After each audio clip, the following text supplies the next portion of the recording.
വിശുദ്ധ ലൂക്ക എഴുതിയ സുവിശേഷം 17-ാം അധ്യായം 1 മുതൽ 37 വരെയുള്ള വചനങ്ങൾ.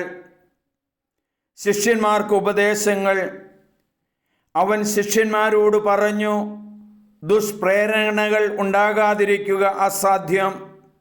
എന്നാൽ ആർ മൂലം അവ ഉണ്ടാകുന്നുവോ അവന് ദുരിതം. ഈ ചെറിയവരിൽ ഒരുവന് ദുഷ്പ്രേരണ നൽകുന്നതിനേക്കാൾ നല്ലത് കഴുത്തിൽ തിരുകല്ല് കെട്ടി കടലിൽ എറിയപ്പെടുന്നതാണ്. നിങ്ങൾ ശ്രദ്ധയുള്ളവരായിരിക്കുവിൻ. നിന്റെ സഹോദരൻ തെറ്റു ചെയ്താൽ അവനെ ശാസിക്കുക. പശ്ചാത്തപിച്ചാൽ അവനോട് ക്ഷമിക്കുക. ദിവസത്തിൽ 7 പ്രാവശ്യം അവൻ നിനക്കെതിരായി പാപം ചെയ്യുകയും 7 പ്രാവശ്യവും തിരിച്ചു വന്ന് ഞാൻ പശ്ചാത്തപിക്കുന്നു എന്ന് പറയുകയും ചെയ്താൽ നീ അവനോട് ക്ഷമിക്കണം. അപ്പോൾ അപ്പസ്തോലന്മാർ കർത്താവിനോട് പറഞ്ഞു, ഞങ്ങളുടെ വിശ്വാസം വർദ്ധിപ്പിക്കണമേ. കർത്താവ് പറഞ്ഞു, നിങ്ങൾക്കൊരു കടുകുമണിയോളം വിശ്വാസമുണ്ടെങ്കിൽ ഈ സിക്കേമോർ വൃക്ഷത്തോട് ചൂടോടെ ഇളകി കടലിൽ ചെന്ന് വേരുറയ്ക്കുക എന്ന് പറഞ്ഞാൽ അത് നിങ്ങളെ അനുസരിക്കും. നിങ്ങളുടെ ഒരു ഭൃത്യൻ ഒഴുകുകയോ ആടുമേയ്ക്കുകയോ ചെയ്തിട്ട് വയലിൽ നിന്ന് തിരിച്ചു വരുമ്പോൾ അവനോട് നീ ഉടനെ ഭക്ഷണം കഴിക്കാനിരിക്കുക എന്ന് നിങ്ങൾ ആരെങ്കിലും പറയുമോ? എനിക്ക് ഭക്ഷണം തയ്യാറാക്കുക, ഞാൻ ഭക്ഷിക്കുകയും പാനം ചെയ്യുകയും ചെയ്യുന്നതുവരെ അരമുറുക്കി എന്നെ പരിചരിക്കുക, അതിനുശേഷം നിനക്ക് തിന്നുകയും കുടിക്കുകയും ചെയ്യാമെന്നല്ലേ നിങ്ങൾ പറയുന്നത്? കൽപ്പിക്കപ്പെട്ടത് ചെയ്തതുകൊണ്ട് ദാസനോട് നിങ്ങൾ നന്ദി പറയുമോ? ഇതുപോലെ തന്നെ നിങ്ങളും കൽപ്പിക്കപ്പെട്ടവയെല്ലാം ചെയ്തതിനു ശേഷം ഞങ്ങൾ പ്രയോജനമില്ലാത്ത ദാസന്മാരാണ്, കടമ നിർവഹിച്ചതേയുള്ളൂ എന്ന് പറയുവിൻ. 10 കുഷ്ഠരോഗികൾ. ജെറൂസലേമിലേക്കുള്ള യാത്രയിൽ അവൻ സമറിയായ്ക്കും ഗലീലയായ്ക്കും മധ്യേ കടന്നു പോവുകയായിരുന്നു. അവൻ ഒരു ഗ്രാമത്തിൽ പ്രവേശിച്ചപ്പോൾ അകലെ നിന്നിരുന്ന 10 കുഷ്ഠരോഗികൾ അവനെ കണ്ട് അവർ സ്വരമുയർത്തി, യേശുവേ, ഗുരുവേ, ഞങ്ങളിൽ കനിയണമേ എന്ന് അപേക്ഷിച്ചു.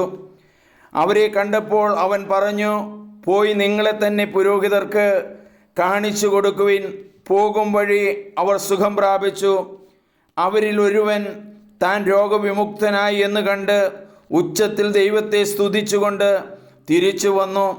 അവൻ യേശുവിൻ്റെ കാൽക്കൽ വീണ് സാഷ്ടാംഗം പ്രണമിച്ച് നന്ദി പറഞ്ഞു. അവൻ ഒരു സമറിയാക്കാരനായിരുന്നു.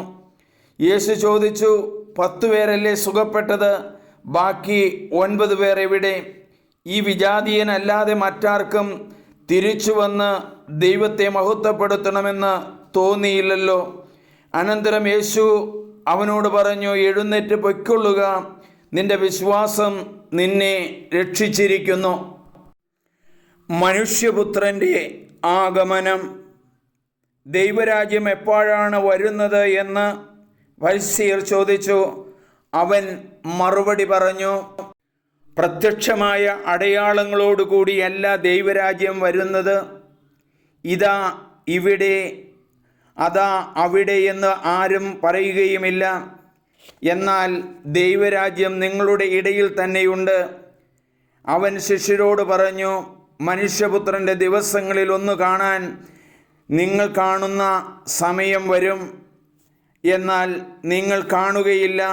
ഇതാ അവിടെ, ഇതാ ഇവിടെ എന്ന് അവർ നിങ്ങളോട് പറയും. നിങ്ങൾ പോകരുത്, അവരെ നിങ്ങൾ അനുഗമിക്കുകയും അരുത്. ആകാശത്തിൻ്റെ ഒരറ്റത്തു നിന്ന് മറ്റേ അറ്റത്തേക്ക് പായുന്ന മിന്നൽ പ്രകാശിക്കുന്നത് പോലെയായിരിക്കും തൻ്റെ ദിവസത്തിൽ മനുഷ്യപുത്രനും. എന്നാൽ ആദ്യമേ അവൻ വളരെ കഷ്ടതകൾ സഹിക്കുകയും ഈ തലമുറയാൽ ഉപേക്ഷിക്കപ്പെടുകയും ചെയ്യേണ്ടിയിരിക്കുന്നു. നോഹയുടെ ദിവസങ്ങളിൽ സംഭവിച്ചത്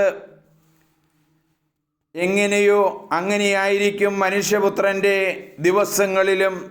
നോഹ പെട്ടകത്തിൽ പ്രവേശിക്കുകയും ജലപ്രളയം വന്ന് സകലതും നശിപ്പിക്കുകയും ചെയ്യുന്നതുവരെ അവർ തിന്നും കുടിച്ചും വിവാഹം ചെയ്തുകൊണ്ട് കഴിഞ്ഞിരുന്നു. ലോത്തിൻ്റെ നാളുകളിലും അങ്ങനെ തന്നെയായിരുന്നു. അവർ തിന്നുകയും കുടിക്കുകയും വാങ്ങുകയും വിൽക്കുകയും നടുകയും വീട് പണിയുകയും ചെയ്തുകൊണ്ടിരുന്നു. പക്ഷേ ലോത്ത് സോദോമിൽ നിന്ന് ഓടിപ്പോയ ദിവസം സ്വർഗത്തിൽ നിന്ന് തീയും ഗന്ധകവും പെയ്ത് അവരെയെല്ലാം നശിപ്പിച്ചു. ഇപ്രകാരം തന്നെയായിരിക്കും മനുഷ്യപുത്രൻ വെളിപ്പെടുത്തുന്ന ദിവസത്തിലും. ആ ദിവസം പുരമുകളിലായിരിക്കുന്നവൻ വീടിനകത്തുള്ള തൻ്റെ സാധനങ്ങൾ എടുക്കാൻ താഴേക്ക് ഇറങ്ങിപ്പോകരുത്.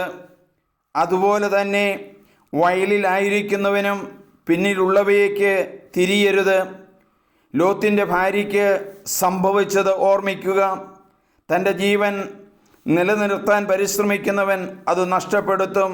എന്നാൽ തൻ്റെ ജീവൻ നഷ്ടപ്പെടുത്തുന്നവൻ അത് നിലനിർത്തും. ഞാൻ നിങ്ങളോട് പറയുന്നു, അന്നു രാത്രി ഒരു കട്ടിലിൽ 2 പേർ ഉണ്ടായിരിക്കും. ഒരാൾ എടുക്കപ്പെടും, മറ്റേയാൾ അവശേഷിക്കും. 2 സ്ത്രീകൾ ഒരുമിച്ച് ധാന്യം പൊടിച്ചുകൊണ്ടിരിക്കും. ഒരുവൾ എടുക്കപ്പെടും, മറ്റവൾ അവശേഷിക്കും. കർത്താവേ, എവിടേക്ക് എന്ന് അവർ ചോദിച്ചു. അവൻ പറഞ്ഞു, ശവം എവിടെയോ അവിടെ കഴുകന്മാർ വന്നുകൂടും.